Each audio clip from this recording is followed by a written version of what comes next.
Okay, so I cleaned it up again with the Q-tip, and I believe I used this, which is like has a rosy color to it, and I just kind of I'm gonna have to do that again. Hold on. And make sure you rotate it. See, or you end up with like, it's like with those soft pencils, you end up with a flat side, which you may want that, I don't know. And then besides cleaning it, look at that.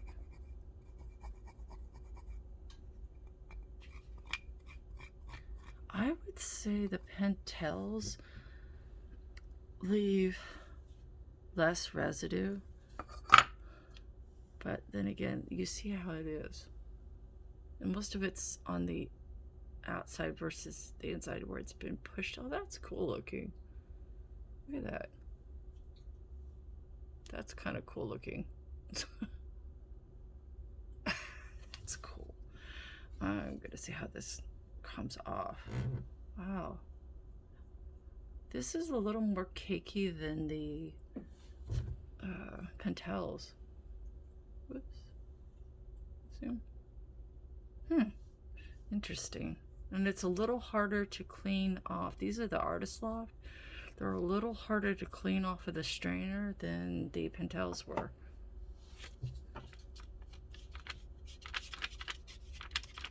But the thing I like about the Artist Loft is it lays down a really nice thick layer, and it spreads out over a lot wider range. See? I've covered many a mistake with these. Now I'm going to clear this away.